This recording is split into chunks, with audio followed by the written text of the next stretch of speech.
Hi everyone, welcome back to another episode of College and Career Coffee Chats with Delicia. I'm your host, Delicia Alarcon, your resident hype tia, or your fellowship fairy godmother. However you would like to describe me as, I'm here for you. This is another episode of interviews and guest speakers coming in to chat with me about being a first generation, how to navigate imposter syndrome, how to navigate the world today in the work environment, the application process, the undergraduate admissions, and the graduate admissions process. We're here together to chat about it, to peel back the layers, to peel back the curtain behind what happens in higher education, to really provide the skills and the tools necessary to succeed in whatever that goal is for you.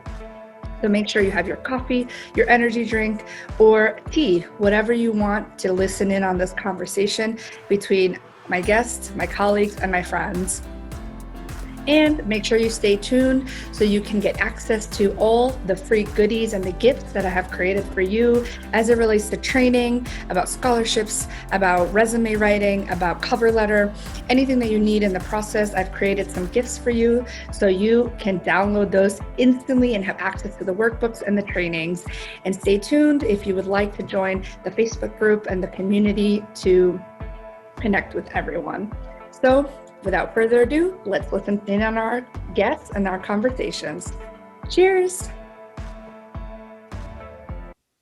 Hi, everyone. Welcome back to the College and Career Coffee Chats. Today I have Alejandra Alarcon, and as of yet, we don't know if we're related. Fun story, my cousin is also Alejandra Alarcon, so when I saw her name, I was like, oh my God. So maybe we're distant cousins, colonialism and all these things. And I'm so excited to have her on here. We are going to talk all things college and career and from her lived experiences. So I'm going to share a little bit about her so you know a little intro. So she is a public opinion researcher, first generation college graduate, and proud Los Angeles native. She is the research communications coordinator at the Center for the Study of Los Angeles at Loyola Marymount University, where she focuses on data reporting and data visualizations. We'll chat a little bit about what that means through this talk. And her research interests include race relations, local and state politics, and elections. In her spare time, you can find her reading, rollerblading, or listening to a narrative podcast. So before we dive into all these fun things, let's cheers our little homemade coffee today. Cheers. Cheers. So if you hear us slurping or like putting this down, that's what it is. That's the background noise, because it's a coffee shop, so we got to have coffee or soda or tea or whatever floats your boat. Make sure you have it with you so you can listen in on our little chat. So thank you so much, Alejandra, for being here with us. And I still find it hilarious that we have the same last name. Yeah, I thank you so much for having me. I rarely find people with my same last name, so I was really excited too. But to your point, yeah, like colonialism probably did something around there somewhere, because you mentioned your family is from Portugal? Is that? No, my family's from Paraguay. Paraguay. Yes. Completely different. And your family's from Nicaragua, right? Yes, yeah. So one of my uncles is from Nicaragua, but his last name is not Alarcon. Probably if you go really far back in the family tree somewhere, somehow. Yeah, I want to do like a ancestry.com, or I don't even know if that results give you the like name and what region of Spain. But when I studied abroad in Spain, I saw a lot of street names that had Alarcon in it. So I was like taking pictures with all those street names, trying to figure out, okay, who are my ancestors? Who are these Spaniards, right? That are part of our cultural heritage mixed with the probably indigenous communities of our country. So fun fact, my friends, and Alejandra and I met through a Facebook group for first generation students. So we have this shared identity of being from immigrant parents and also first generation identity. So after reading your bio and all the things you do, how do you define first generation for yourself? Because we have our textbook definition that's like on the census and all the other places, and researchers use it. But how do you, as Alejandra, define it? Yeah, so most of growing up, I just defined first gen as being the daughter of immigrants. I'm the first person in my family to be born in the United States, my siblings included. And so that was something that I was always cognizant of, because my parents, their stories of growing up were not stories of growing up in America. And my mom, it was really important to her that we grew up going to Nicaragua, visiting regularly. So like once a year, once every other year.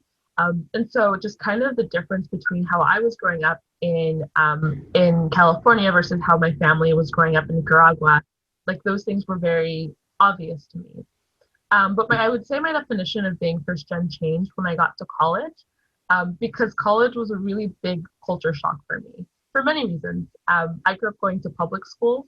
I grew up in a working class community. I grew up in a predominantly Latino community. And college was the complete opposite. I went to a private Catholic school. It was predominantly white, although it's been about 23% Latino and growing. And that's like when I also really noticed class differences. And so you have this idea of like the curriculum that you learn in college, but then there's also the idea of the hidden curriculum. So like what you know, what you don't know, and what you don't even know what you don't know. And I found myself tripping over that last category all the time. Thankfully, when I was a freshman, our university started it's called First to Go. So it's a program for first generation college students. And they were able to provide me with a network of other first gen scholars like myself, but more importantly, first gen faculty and staff. So kind of having a mentorship program of hearing, getting to talk to people who were beyond the point where I was, and kind of getting to pick their brain about their professional endeavors, but also like how their personal lives and how their first gen identity has shaped or helped them get to where they are. I love that, the hidden curriculum, and then the hidden curriculum of not knowing certain things just because we didn't grow up navigating those spaces, or existing in certain spaces and being kept out of certain communities and conversations. And I love that, because when you graduate and you start the workforce as a first gen, right, there's this myth that, oh, you graduated college, you're set, you're good to go, like you're not first gen anymore. It's like, no, this follows me throughout my whole career, my whole life. So then the professional field is like, there's another hidden agenda and curriculum as to how you navigate those spaces. And that's one of the reasons why I wanted to have these coffee chats with people, because we are young first generation professionals navigating these spaces, and hopefully our experiences can help high school students or current college students coming up into the professional realm to learn from our experiences and maybe not make the same mistakes, or just kind of put themselves ahead from our experiences. So what are some of the things from that hidden curriculum that you learned that maybe you wish you had known, or maybe like a textbook, and not a textbook, a rule book, or like a guide that we wish we had? Oh, there's so much. There's so much. I think I was afraid to ask questions and seek answers as a student. Like, I don't know, I can't remember if it's like I felt like it wasn't allowed or I wasn't supposed to, or I didn't want to seem like less informed than my peers. But one of the things that I found, especially if you're able to find that network of other first-gen professionals and students, is people are willing to help. And if you ask somebody for something and they don't have the information or the answer that you need, a lot of the times they're willing to point you in a different direction towards someone who does. And that's something that I felt like I learned a little too late as an undergraduate student, but it has really come in handy as I've navigated my professional realm, and I'm starting to think about graduate school and just kind of other options as well. And just kind of having that confidence of like, you know what, I don't know the answer to this. So instead of kind of struggling through it, let me find someone or something that can point me in the right direction. having that kind of confidence has been really, really helpful. I think the other thing too is I'm sure everyone has a lot to say about imposter syndrome. Yeah. That's something that, I mean, frankly, I'm still not over. But I can manage it a little better now than when I was in college. And I think had I known that I'm not the only one feeling this way, and it's a completely normal feeling, but it is something to overcome, I think also having that knowledge would have been tremendously helpful. Yes, absolutely. We don't know what we don't know. So learning to ask questions and not be afraid to maybe sound dumb or like, oh, how do you not know this already? It's because we didn't grow up in like an environment where our parents knew how to navigate college in the US. I mean, they love us and they want us to succeed and they help us through what they can. But some things they just don't know, right? So for me too, it was so instrumental to have mentors on campus to ask questions and feel safe to mess up. And I think one of those things at Fairfield, where I graduated, they had TRIO student support services. And so I was part of their Project Excel program for first gen students. And I was able to have access to an academic counselor and support system through her. And then she also advocated and connected me with people on campus. So I think for anyone listening to check out if your school has a student support services program, or like you said, the first generation programming that they started your first year to really connect you with administrators and staff on campus who want you to succeed and want you to do well. And ask for help, I think is so, so important. Even as professionals, right? We're scared of asking our manager maybe because we don't want to sound dumb. And I want to talk a little bit more about imposter syndrome, since it seems to be something that keeps coming up in my conversations with students, but also with other professionals that we're doing these coffee chats with. How do you, there's a textbook definition for imposter syndrome that I'll link in the show notes. There's an article that explains it, and then the New York Times also talks a little bit about it and other articles, but I want to know how you define it and what are some kind of things that you do to understand, oh, this is imposter syndrome coming up, and how do you what do you do to navigate, to like give people listening some tools to really move past that? Yeah, to me, imposter syndrome is that little voice in my head that creeps up when I don't expect it, at the worst possible time. And a lot of the times I don't feel like I'm able to recognize that it's coming. I recognize it once it's settled in. Oh, okay. And I think I still struggle with like, wait, hold on, like it's not that you don't know what you're doing, or it's not that like you're not qualified for this, it's you're getting to yourself again. One of the things that I found really helpful, and this is just kind of like a small practical thing, is in my Outlook I have a folder called Smiles. It's just called Smiles. And every time I get some sort of an email that makes me smile, which is either like my supervisor or a colleague or a student who like thanks me for helping them with something or compliments me or something like that, I just drop it in that inbox folder. And whenever I feel like, okay, I don't know what I'm doing, or I'm just not feeling great about whatever, like I kind of just open that inbox folder up and just like, okay, like we've had this feeling before. Everything turned out fine. It was fine. But I think another thing that's helpful is just recognizing that most people don't always know what they're doing, or it's okay to not have all of the answers at once. I mean, that's one of the benefits of being a researcher, that my job is to quite literally like find answers. And embracing either discovery or unknown as part of the process. And again, trying to like pull in as many resources as you have, whether they be in people or just kind of like knowing like here are websites or books, I mean, whatever the endeavor is, but Right. recognizing that whatever it is that's causing you to have this imposter syndrome is not something that you need to face or overcome alone. Mm-hmm.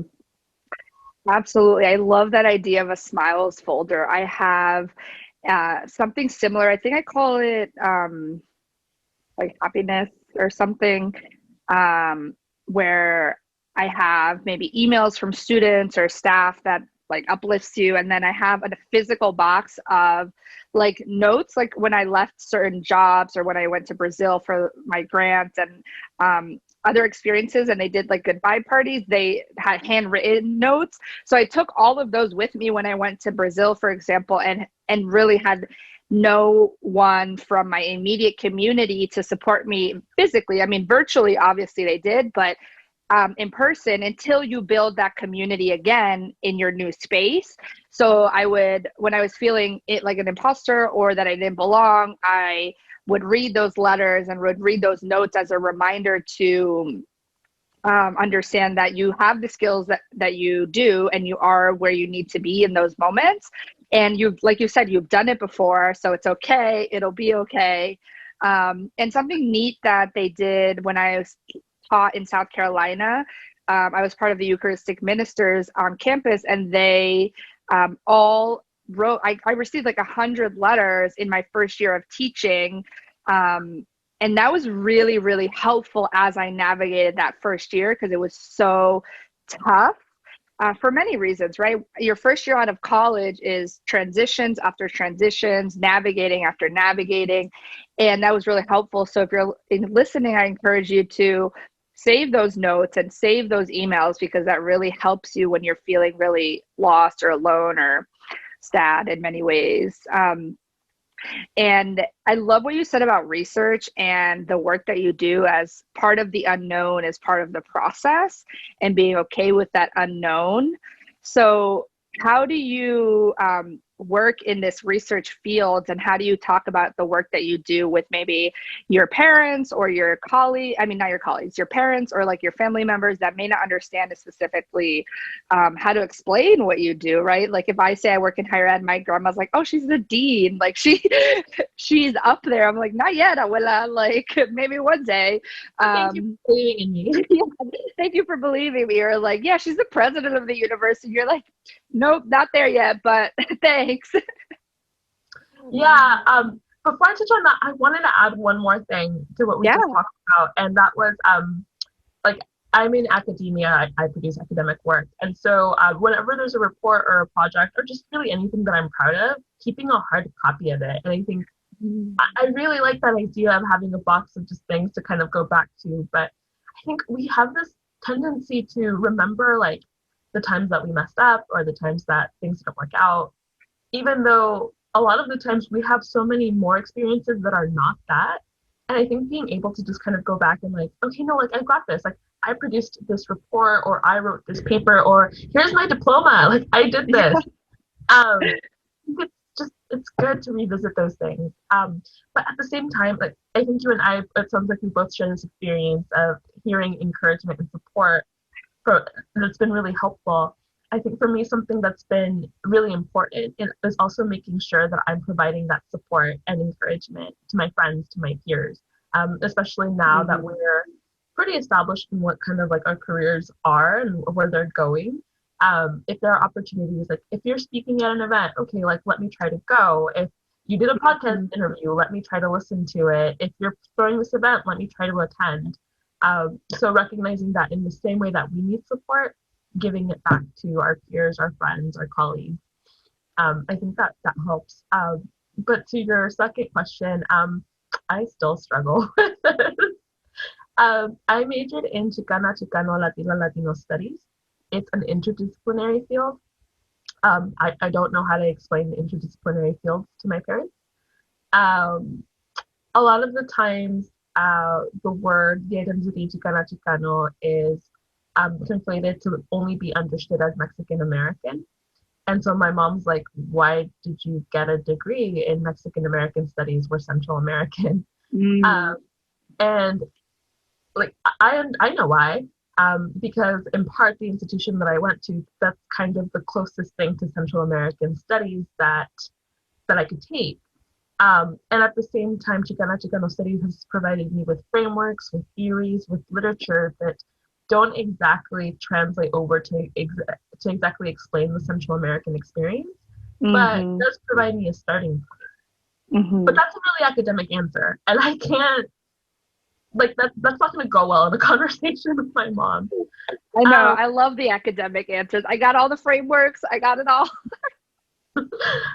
My mom attended my senior capstone presentation, and it was like this very theoretical thing grounded in Chicana feminist theory. It was an institutional structural analysis, and I would like look at her, he's just going over your head, which is so tough because it's my lived experience that has given me kind of like the case studies, if you will, of like how to like approach this work. So I can take those experiences and bring them into academia, but I'm not able to take academia and bring it back to my lived experiences necessarily. Everything I know about public opinion research, I've learned on the job. Okay. But my academic work didn't directly lead to this. It's just an opportunity that came up, and I took it. And I'm glad that I did. I don't think my parents quite understand that jump either. Explaining public opinion research can be tough in general. A lot of people only recognize it as kind of like polling when it comes to election time, or understand it as kind of like a survey on SurveyMonkey, and that's like the extent of it. Or may not understand public opinion research specifically, or like how it can be beneficial. That's already difficult at times to explain. Trying to do that in Spanish, a whole other monster. If you were to translate the word researcher into Spanish, it's investigadora, which sounds like investigator, which sounds like I'm with the FBI. and no, I'm not with the FBI. I'm in academia. So there are challenges. One of the things that's really helpful is being in Los Angeles, there is a predominantly Spanish-speaking population. And so it gives us our research center impetus to engage with Spanish-speaking communities as well, whether that be making sure that our reports are also in Spanish, finding opportunities to present our research to groups that are predominantly Spanish speakers, or our center's director will sometimes do media interviews in Spanish as well, whether it be on radio or on television. And so my vested interest in partaking in projects like that, pursuing them and seeing them out, is that then I can turn to my mom and like, hey, like La Opinión wrote this article and it features some of the work that I've done. Would you mind, like, can you please read this? Or here's this presentation that we gave at a Pico Union town hall, check it out. And so I let my work do the talking for me. I love that. Going back to what you said about having a physical copy of your accomplishments, like a binder of your articles that you've written or papers that you did really well on, or your senior thesis, to remind you of those great accomplishments you had along the way, I think is so important. And the part about the research you do or you did with your Chicana studies, I've always thought of this question because I grew up on the East Coast. So I think more Central South American immigrants, and there are Mexican immigrants here and Mexican Americans here as well. But I think the Chicana identity is more Midwest and West Coast. So I'm really happy that you brought that up, because even though that you may not identify as Chicana, or like your mom's comment, why did you study this if you're not Mexican? I love that you say the frameworks give you a starting point to then develop them maybe for Central and Southern American identity, because I think I have the same experience with being my family from Paraguay, and I identify Paraguayan American or Paraguaya many times because I had lived in Paraguay for about 4 to 5 years. So I have a unique experience because I hold that in-country lived experience. So I can identify to a lot of things with that, and then re-entering the US and that's other experience, right? But I love Gloria Anzaldua's work, Borderlands, because even though she writes in the 3 different languages and she identifies as Chicana or Chicanx, in that book, her framework, it literally like made me cry the whole book. I was like, this is me, even though I'm not Mexican or Mexican American. The framework is what helps you navigate your lived experience. So if you are Hispanic, Latina, however you identify, Chicano, Chicana, Paraguayan American, Nicaragua, Peru, Argentina, Uruguay, all the countries, please read this book, especially if you are identify as a woman, femme, whatever your identity markers are. Read this book because it really, really, I think for me, helped me navigate this third world identity that she talks about and the borderlands of existing in both and not existing anywhere. Or she used another word. Yes. So yeah. What are your thoughts on that? And like, did you read that book? Is that part of your studies? Like, I feel like that's such an important connection that we have, and maybe our listeners also feel identified with that. Yeah, like many other people who study Chicana feminist theory, Gloria Anzaldúa changed my life. I had the privilege of reading her book, the very first Chicano studies course that I took in college. Okay. And that's really like what prompted me to like, I want to study this further. But I think it was the first time that I read a book and I saw myself in it. Prior to taking this course, I was taking classes in computer science. So, I mean, no one really sees themselves in computer science. But in my K-12 education, like every now and then there may have been like a poem in an anthology collection or like maybe a novel where like I kind of maybe related to, but I think because we've prioritized one experience and one perspective and centralized that in our public education system, I didn't realize it was possible to see something that like is not tangentially related, but actually speaks to my experience. Mm-hmm. I didn't have a lot of money in college, but I was at a conference where the publisher of Borderlands La Frontera had just worked on releasing the 5th edition, and they had copies on sale, and it was on sale for like $25.99, which was like a lot of money for me in college. And it was like, no, like I have to have this book. And so I do. But Gloria Anzaldúa, going back to a question about like things to get over imposter syndrome, there are certain books that I keep on my shelf, Borderlands being one of them. There's a really good collection of short stories called The Moths by Elena Diramontes, Audre Lorde's Sister Outsider. There are certain books that I own these books and I'm not letting anyone borrow them because I am not taking my chances and them not coming back to me. That whenever they're books that have been really instrumental to me at some point in my life, maybe in college, and then they've always just kind of stuck with me, that whenever imposter syndrome does kind of creep up on me, or something, because The Moths is actually like a personal story about like a granddaughter assisting her grandmother who is dying of cancer, which is kind of more or less similar to an experience that I had, so a little different. But whenever there's like something, whenever I need extra support and encouragement, I turn to these feminist theorists and I let their words guide me. I'm moving toward more and more toward writing, and like many people, I get writer's block or I get writer's anxiety, where I forget how words work. I forget how to form sentences. And sometimes writing a paragraph can take a long time because a lot of the times because I feel like my words aren't worthy. And every time I take on a major writing project, I turn to a letter that Gloria Anzaldúa wrote, and I think it's featured in This Bridge Called My Back, which is a collection of essays she co-edited with, I want to say Chevy Moraga. Yes, yeah. I can look it up really quick while you continue. I hope I got that right. Otherwise, But Rosario Morales. okay. But Oh no, Gloria, you're right. Wait, I'm sorry. Author Rosario Morales, editors Chedi Moraga and Gloria Anzaldúa. So all right. Yes, we're good. we're good.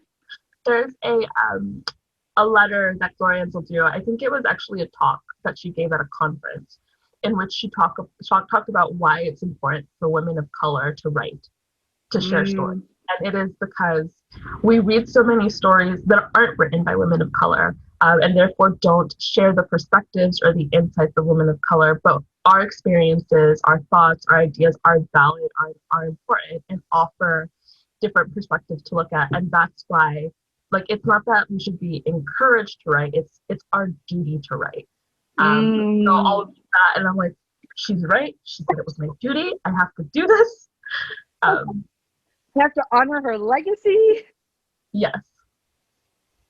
Yes, I love that, because I think writer's block and that feeling of not being worthy to write your story or your words are can be translated into the workforce or college, right? Because you may want to take on a research assignment or a research project, or shadow a professor that does the research you want to do, and you feel unworthy.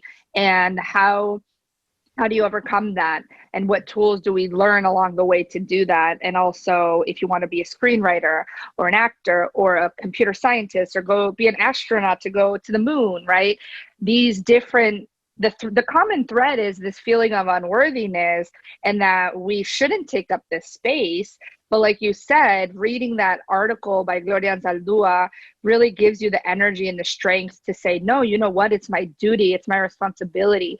It's my way of honoring maybe someone we admire like Gloria Anzaldúa, or honoring our ancestors that couldn't write, or that were forbidden to write, to read, to learn, right? Our ancestors couldn't go to school. They were murdered if they wanted to do something like that. So I think when we put it in that context of that global macro level responsibility and duty, I mean, not to burden you and be like, oh my God, like this is a lot, but more like to empower you, to give you strength to say, yes, my story is worthy of telling, even if it's through writing, through reading, through going to school, through being an astronaut, through whatever vessel you use to tell that story. Is yes, it's worthy. Yes, you should do it. Yes, let's make it happen. Like, we want to hear it. Yeah. I'll share the article that she's talking about in the show notes too, if you want to read it. Pretty prepared to cry, bring some tissues. I know I cried a lot when I was reading that book. And not in, oh God. I don't know if this was your experience, but like I found myself, like, I was never crying over the same thing. Like sometimes it was like a cathartic cry, and sometimes it was like the realization of like the whole world, I see it differently now. Like I've been denied of so much, or I haven't had these experiences. And other times, like, she just got deep. Yes. For me too, I think several cries were like, oh my gosh, she understands my story. I feel seen. I feel heard. Another time was, oh, this is a new framework and a new lens through which I see the world. And or crying because, oh my God, this is such a big realization through the way I was either raised or taught in school, right? I went to public school system in the US as well. So how we were deprived of so many stories and authors of color that could have enriched our experience, right? And it's like, not to blame anyone for that, but that's the system that we grow up in. So I think when we get to our spaces now, that's why we're having these chats, is to like encourage people to read different stories and also tell different stories, not the central narrative that we constantly hear. But yeah, I'm trying to think of like so mmany quotes. I mean, I can pull up the quotes that I cried about because I have it saved. Because when I was doing my started my master's program, I did research on her, and we read that book in class again. So it was like a third time I was reading it. So I was like, different parts connected in different phases. So like you, I have that book like on my bedstand, like when I'm feeling some type of way, I just grab it and like I have a million post-its in it. So I'm like, when I'm feeling this way, I go to this post-it or this post-it. I find myself always turning back to theory. Mhm. Because you could, like, I mean, Borderlands La Frontera is a book that comes up in so many different classes in Yeah. college. And not just like in ethnic studies or women and gender studies, but in political science and urban studies, because you can not, well, I guess interpret it differently, but apply it differently depending on like what the task at hand is, what the assignment is, what it is. It's a good framework to like, okay, like this Hmm. is what I have to think about what's in front of me. Right. Let's see. I'm trying to find some quotes from my presentation really quickly in case you don't know who she is or haven't read her work. I want you to at least hear it on this talk, something from her directly. Um, so let me just, I think this is one of the great quotes that I used in my presentation to define borderlands or La Frontera. So I'll read it really quickly if you don't mind. Oh no, I'm excited. So the US-Mexican border is una herida abierta, where the third world grates against the first and bleeds. And before a scab forms, it hemorrhages again, the lifeblood of two worlds merging to form a third country, a border culture. See, I'm already getting choked up. Borders are set up to define the places that are safe and unsafe, to distinguish us from them. Yeah, I think it's a common thing for first generation children to feel this like, well, the United States doesn't, I'm not American enough for the United States, and I'm not Nicaraguan enough for Nicaragua. And I think that the amazing thing about coming across Enzo Dua's work, but also Chicana Chicano studies in Mm-hmm. college, is that prior to that, it was just a feeling that I had and one that like I kept to myself, and Mm-hmm. not one that I realized like, oh, everyone feels this way, but there's like something that can be done with that. Like Mm-hmm. that that is a valid experience that can inform work, whether it be in academia or in the nonprofit sector or in Mm-hmm. government or in all of our experiences, whatever they are, can inform the work that we do, that one included. Right. Absolutely. That feeling that can transmute and turn into something, right? Using that for research or writing or creating a movie or whatever creative outlet you need. Um, so I'm trying to think of the other author that is also has good frameworks. Her book is like under my desk right now, but I'll get it later. I'll add it later. Um, So, what are some things that you found interesting transitioning to public opinion research from majoring Chicana studies and Latin American studies to, I know you said that you kind of fell into this work. I'm curious to hear that journey and that experience because I think some students realize that oh, I majored in one thing, but I don't necessarily have to work in that thing. It can inform my work, but it doesn't really have to be a direct line to that work. So I'm curious to hear your experiences with that. Yeah.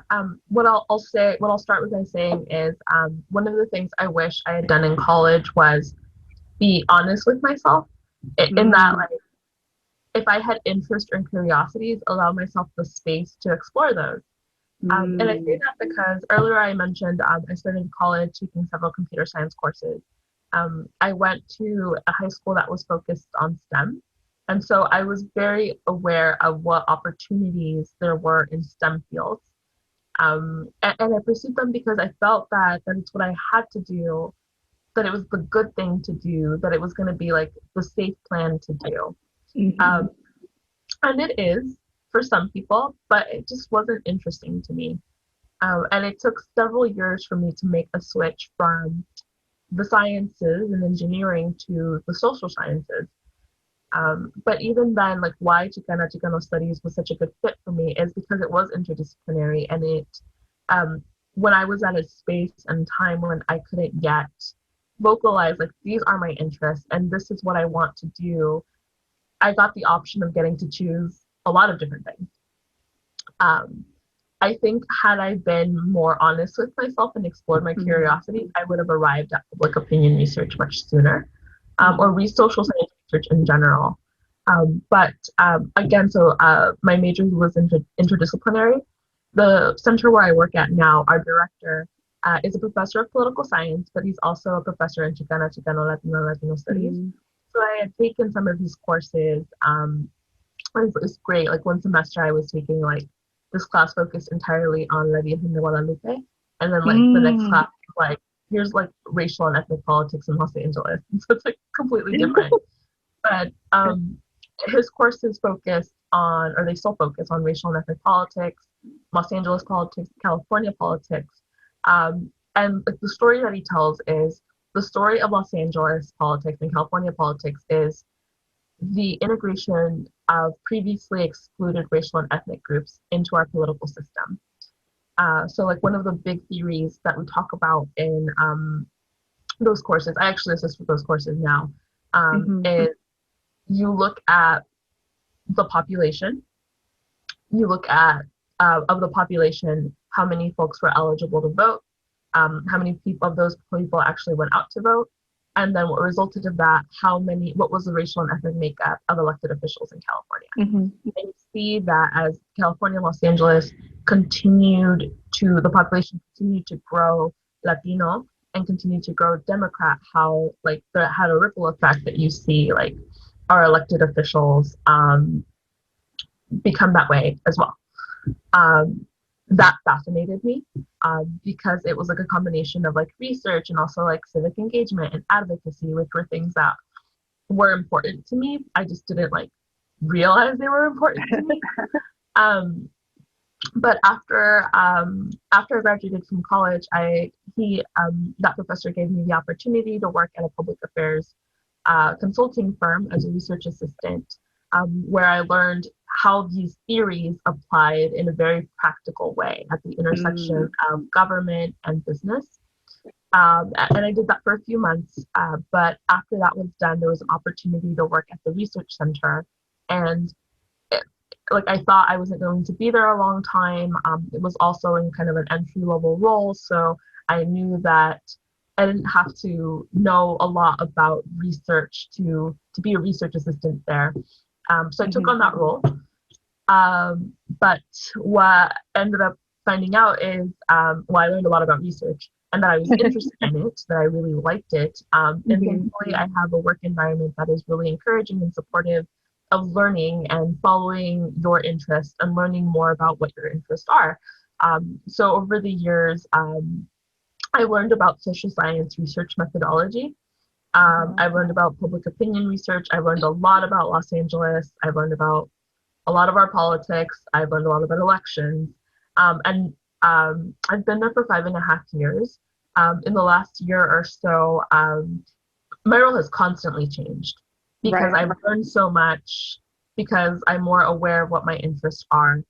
But now I'm at a place where okay, let me form my own research projects. Let me inform our work with more of my research interests. Let me pursue those, and let's see what I can bring back to the research center. A lot of that took all of the knowledge and experience that I've had over the years, but it also took confidence in myself and kind of going back to the idea of imposter syndrome. It also took being comfortable and okay and accepting of the fact that it's fine that I don't know what I'm doing or I don't know the answers. Literally the point of this job is to find the answers. That uncertainty is part of it. I love that. That's the point. I feel like that just went in so many different directions. I don't even know. Oh no. Oh yeah. It was it's an insight into the journey of undergrad and your professional life, because I started as a major in psychology and Spanish with a minor ed studies. And then sophomore year, I went to the business school for like a hot second. And I took a couple business classes. And then I was like, just kidding. I love my research. I love my social science academic framework, understanding of the world versus marketing 101. Though marketing 101 is important in many ways, I felt that I could make a bigger impact understanding the social sciences. And I wanted to be a licensed therapist. And then I was like, just kidding, never mind.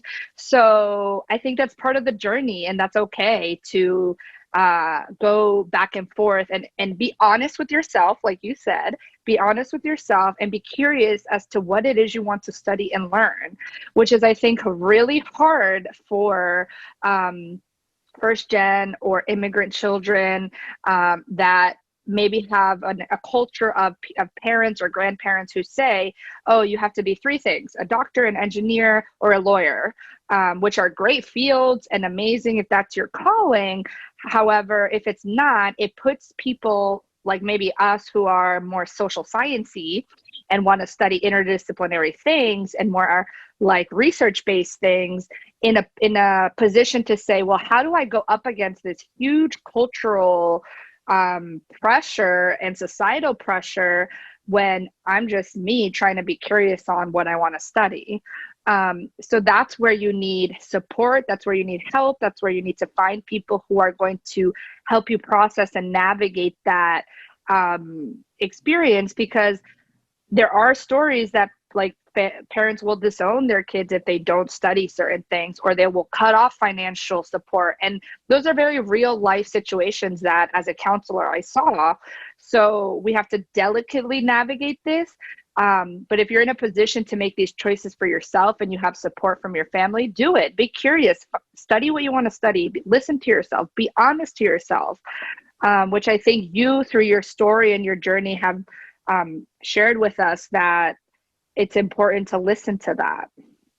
Yeah, and to your point, like I was really fortunate in my mom, like education was important. Yeah. It was great. Like in middle school, I was like, Mom, I want an iPod. She's like, we don't know. It's like, but here are these books. Like, okay. In retrospect, like awesome. I buy a lot of books now, and my mom's like, why they're taking up space, and I'll tell her, well, this is your fault. Me too. But I was really lucky in that my mom didn't pressure me to like become a lawyer or a doctor or engineer. I actually applied those pressures onto myself. But that doesn't mean that I haven't had to have, I wouldn't say difficult, but like tricky conversations with my mom about my journey along the way. Like when I stopped doing computer science and moved over to the social sciences, in part, my mom was confused with, I moved into the humanities, social sciences into my career. But when I moved to humanities, my mom, first of all, didn't quite understand what that meant.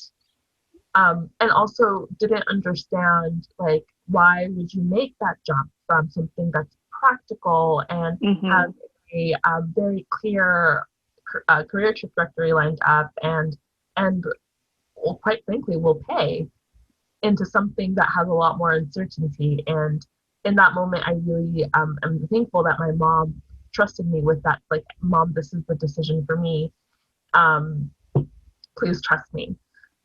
But that, again, like that doesn't mean like there haven't been like weird or difficult or tricky conversations since then. I have a cousin who I'm really proud of. She's a PhD student at the University of California at Santa Barbara in biochemistry. So she will be the first in our family to be a doctor. But when she started graduate school, she's 3 years younger than me, 4 years younger than me. My mom was like, when are you going to graduate school? And I kind of had to like go into this whole explanation of like, like it's not like step 1, step 2, step 3. Like it's not like a straight line path, Mom. Like going into a PhD program is what my cousin wanted for herself, and it made sense for her to do it at that time. And it just doesn't make sense for me to do it right now, or to have done it 3 years ago, or when I had graduated in college or whatever. And then like and now I'm ready to take that step to go to graduate school, but I'm looking at master's programs, and my mom's like, well, why are you stopping there? Why don't you get a PhD? And like having to explain like a PhD really isn't for everyone. Yeah.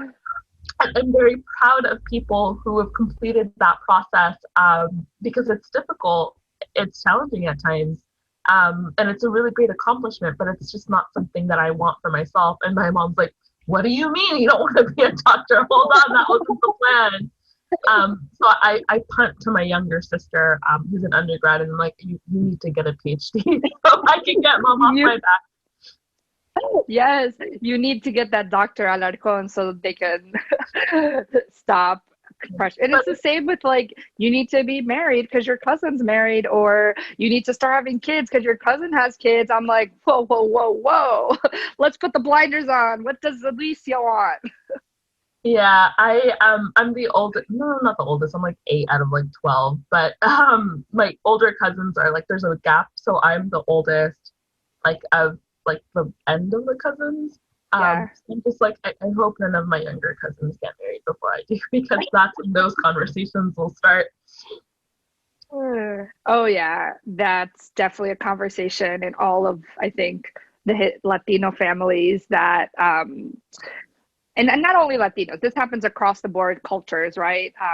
Comparison and pressure to do certain things. And it's having those conversations with your parents or your siblings or your cousins or aunts and uncles, abuelas, to sit them down and be like, I appreciate the love and the concern, but this is the life plan that I want. This is how I want to navigate my life. And really make them a part of that process and have that conversation, but also set a boundary in a way and say, hey, this is how I want to do it. And I appreciate your love and support, but I might not meet all your expectations that you want to have or put on me. And I'm okay with that. Right.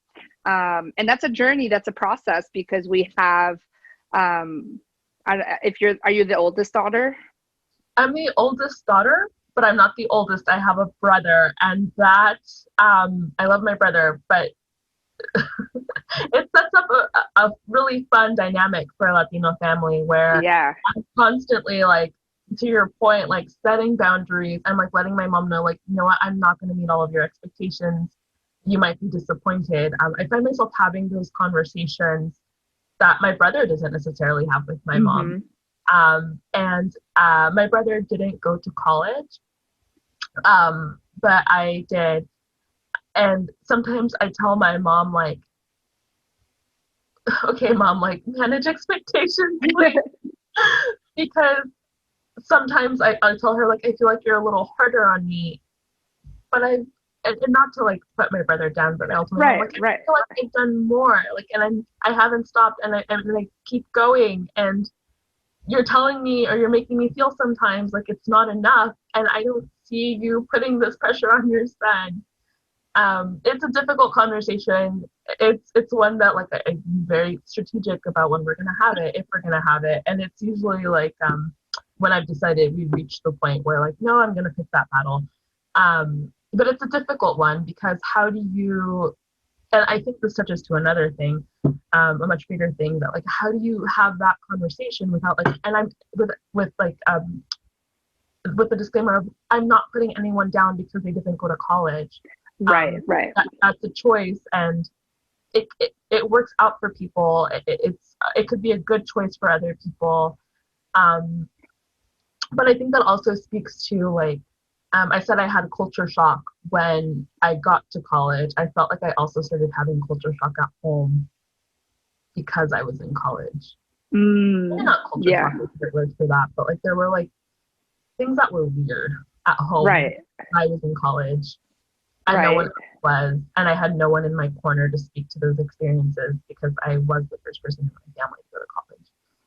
Right. And like you said, it's not to put down anyone who doesn't choose to go to college or doesn't choose a master's or a PhD program. It's about, I think what Alejandra and I are talking about right now is like making a choice that's right for you at whatever point in your life that is, right? Because community college might be the right choice, to help you transition and navigate to a 4-year college, right? A 4-year college might not be the right choice in that moment. And that's okay, regardless of what society tells you, guidance counselors tell you, parents, friends, right? Or family members. I think it's about discerning what really works for you on an individual basis, because at the end of the day, you have to show up at this work, you have to show up in class, you have to show up in these spaces. So I think that's another reason why I wanted to have these chats, is because I want students and listeners to really understand that you're not alone in navigating all these different things that Alejandra and I are talking about today, but also maybe provide tips and tools on how to do that. And like you said, you have to sometimes be strategic with when and how you talk to parents or friends or colleagues about certain things, because it matters when you bring up those conversations. Because I also think it touches upon like respect, right? In the Latino family, we have this cultural teaching that we have to respect our elders and respect our parents, which is great. But as we enter adulthood and as we enter young professional world, we also want to navigate certain ways and conversations in certain ways that speak to that adulthood, but sometimes you're not viewed as that adult in many ways, especially if you're living at home still, or whatever that family dynamic is.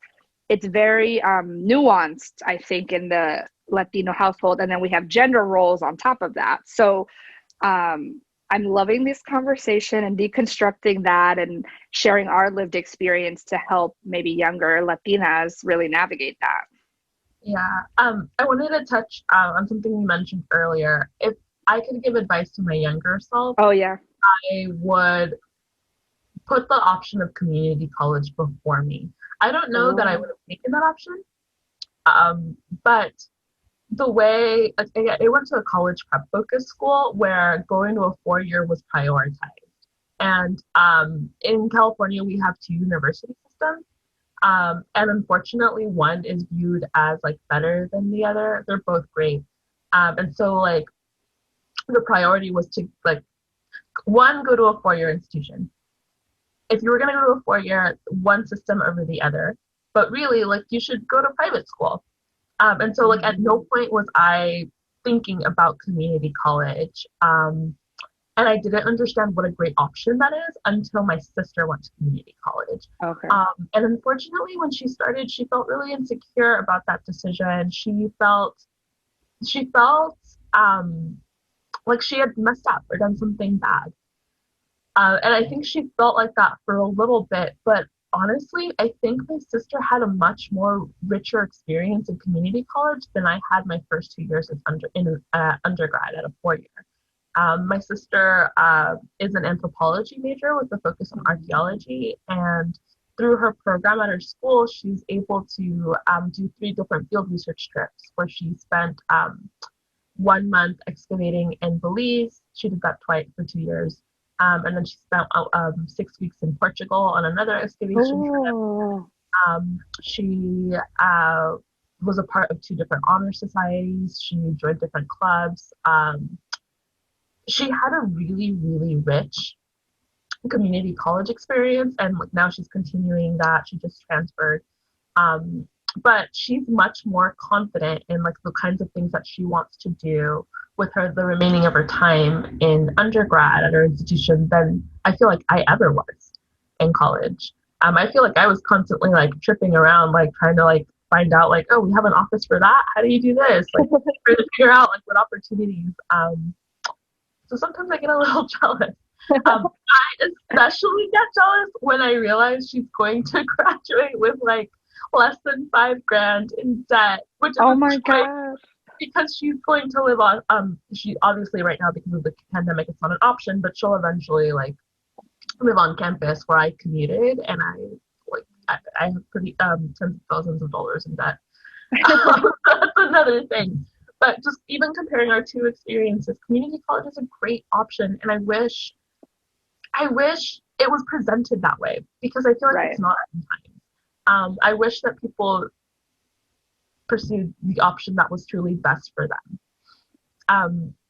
There was like another point of something else I wanted to say. Whatever your last question was, if you could repeat it. Yeah, it was just about navigating our Latino households and nuances.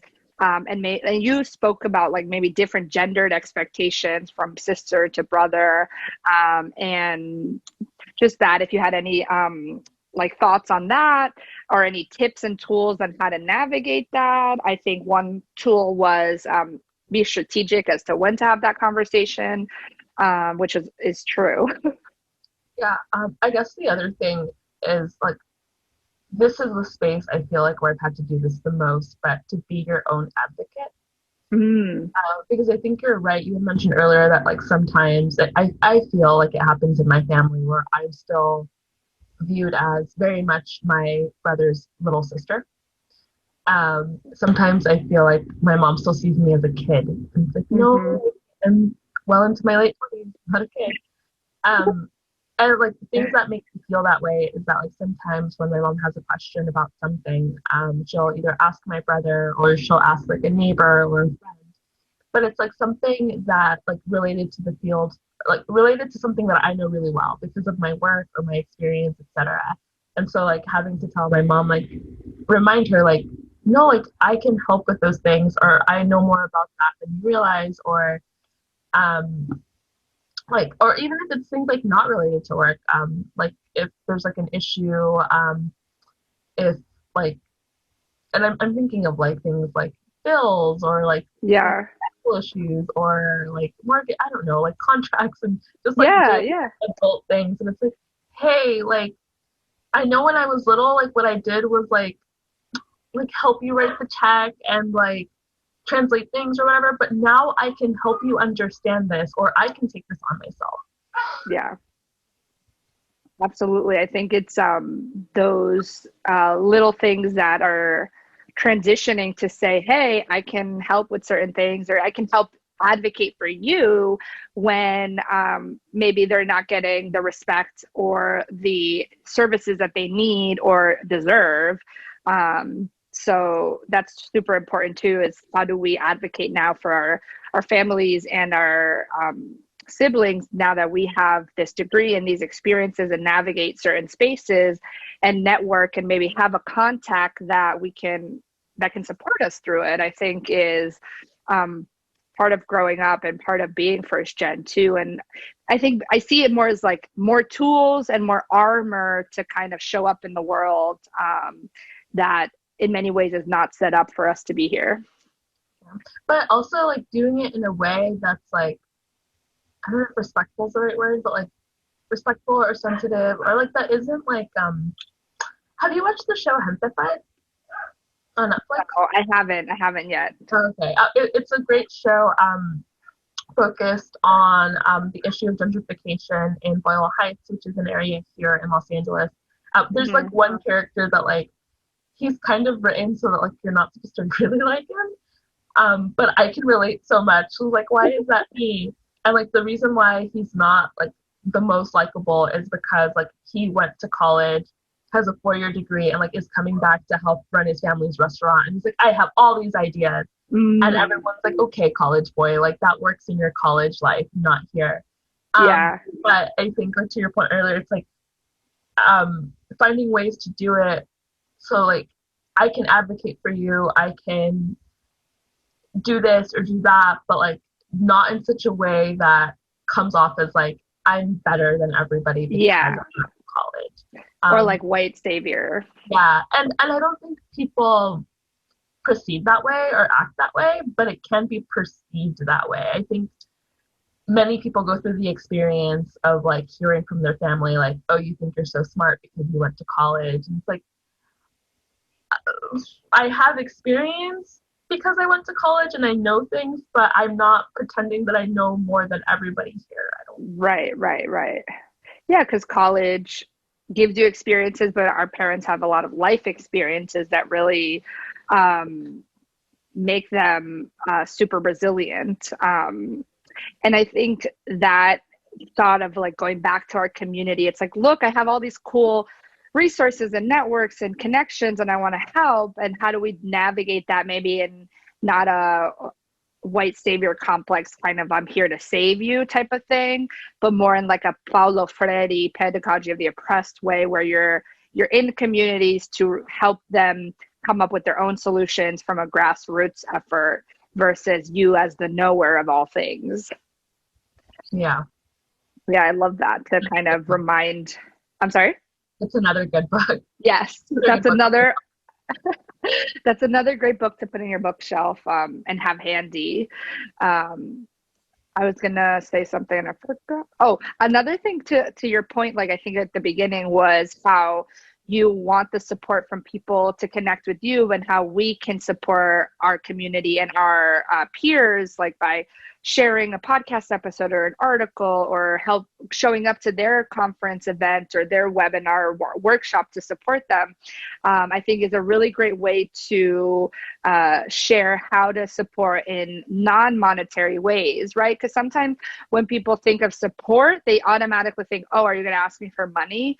And there are many ways to do it in a non-monetary way. Like if someone's starting a new project, right? Like share the project on your Facebook page or Instagram page, show up to their website, yeah, give them views on their website, or show up on their workshop or webinar. Even if you're not going to participate, just show up so they know they have someone connected to you and are supporting you. Because I think we forget sometimes that those little helps really make a difference.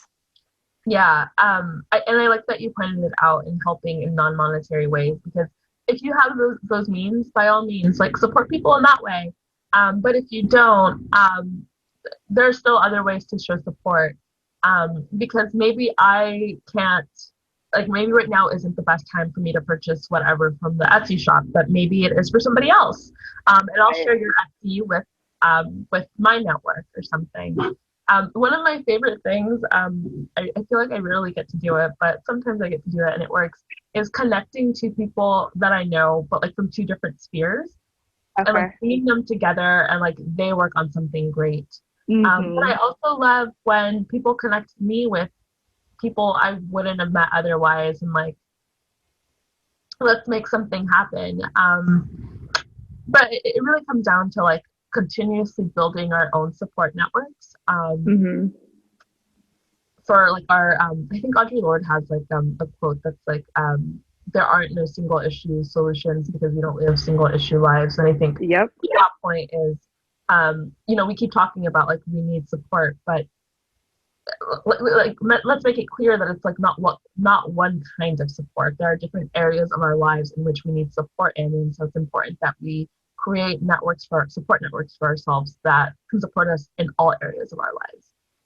Absolutely, right. Meet us at the different intersections of our identities to really become whole beings, right? That's kind of the goal, to be whole and show up in our most authentic self is part of that journey. And I love that quote by Audre Lorde. I will add it to the show notes if you do not know who she is and don't know that quote. It's one of my favorites too. So are there any other thoughts or tools or your teachings or musings that you would like to share with our listeners? I know we've talked all about many different themes, starting from college, career, imposter syndrome, how to be Latina, how to navigate conversations with parents, and how to listen to ourselves in our careers and our college life to really do what we want to do and curious about, and then showing support in non-monetary ways. So are there any last thoughts, any last